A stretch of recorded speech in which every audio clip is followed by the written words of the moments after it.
बिहार की क्या दुर्गति होगी। मुख्यमंत्री जी अब हमको नहीं लगता कि अब सक्षम है बिहार चलाने के। 20 साल जनता ने मौका दिया, बहुत मौका दे दिया। अब मुख्यमंत्री जी के पास कोई विजन नहीं है, कोई नई सोच नहीं है कि बिहार को आगे कैसे ले जाए। कभी कोई प्रयास नहीं किया गया उनके द्वारा कि बिहार में निवेश कैसे हो, कारखाने कैसे खुले। हम लोग जब थे तो रीगा शुगर मिल हम लोगों ने खुलवाने का काम किया।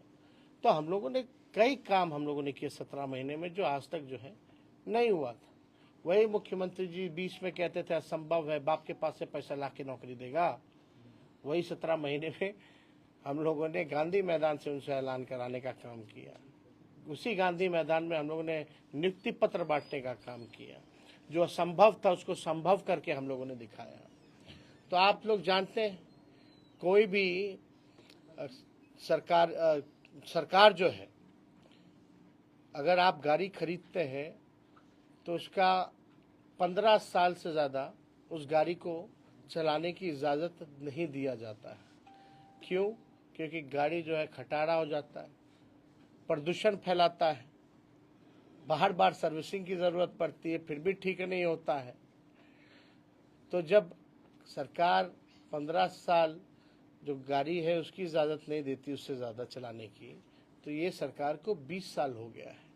तो जनता भी इस बार देख रही है कि अब सरकार जो है किसी काम की नहीं है। मुख्यमंत्री केवल चेहरा है। चंद अधिकारी और चंद नेता अपने लाभ के लिए इनके चेहरे का इस्तेमाल कर रहे हैं और बिहार के खजाने की लूट मचाए हुए हैं, भ्रष्टाचार फैलाए हुए हैं। असली सीएम हमने बार बार कहा कि डीके बोस ही है सुपर सीएम। मुख्यमंत्री अब केवल नाम के रह गए हैं। कहीं शोक होता है, गांधी जी की श्रद्धांजलि दी जाती है तो उसमें ताली मारते हैं। हालांकि इस पे हमको टिप्पणी इस पे ज़्यादा हमको नहीं करनी है, लेकिन अब वो उम्र भी उनकी नहीं रह गई है, योग नहीं रह गए हैं कि वो बिहार चला पाए। तो आप देखिएगा, आज ही हमने केवल जनवरी माह का छुटपुट घटनाएं जो हैं आज हमने बुलेटिन जारी किया है, 137 घटनाओं का। तो आप समझिए बिहार में प्रतिदिन जो है अपराध बढ़ रहा, लूटपाट, अपहरण, हत्या, बैंक की रॉबरी, आपका गैंग रेप जैसी घटनाएं, या जनप्रतिनिधि किसी को मीडिया वाले को पीट रहे हैं या सासाराम के दलित जनप्रतिनिधि उनको पीटा जा रहा। इस तरह की घटनाएं लगातार जो है हम लोगों के सामने आई हैं और पूरी तरीके से ये सरकार विफल है।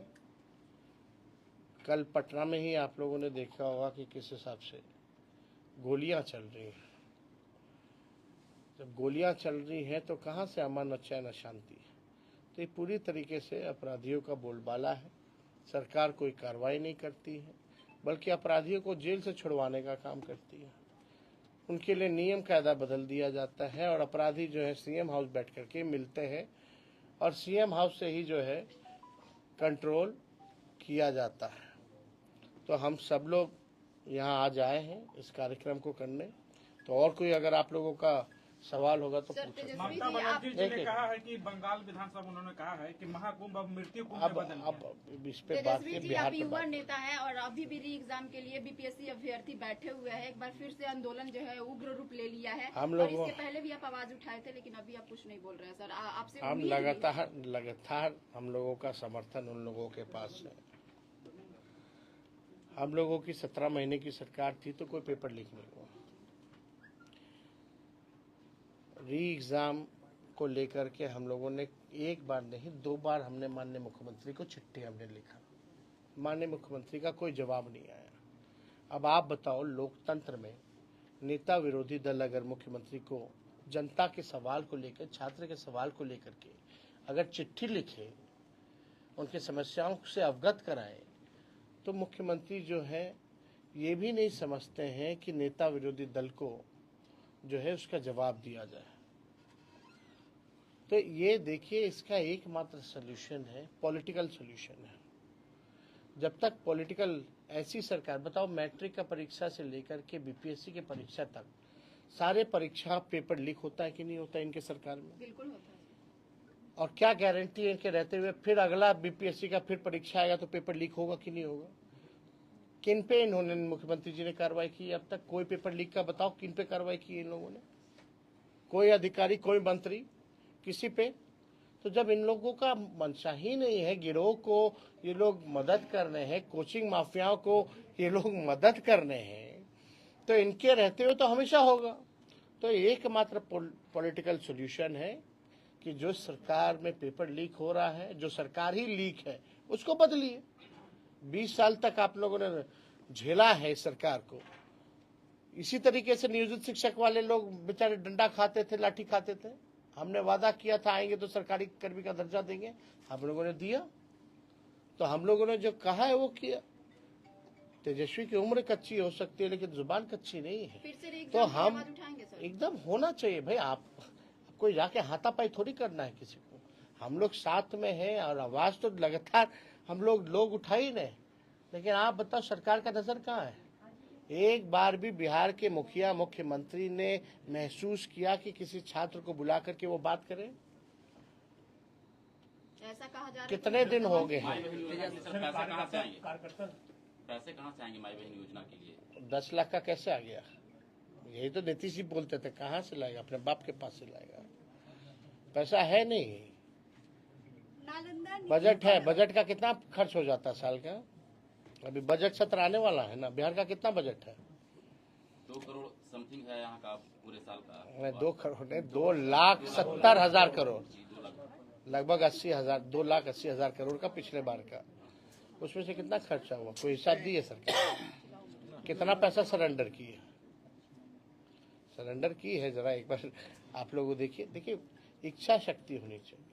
हम लोग कोई चीज कहते हैं तो साइंटिफिक अध्ययन करके कहते हैं। हम लोग हल्की बात नहीं करते हैं। डायरेक्ट कार्यकर्ता से आप मिल रहे हैं सर, क्या फीडबैक आ रहा है?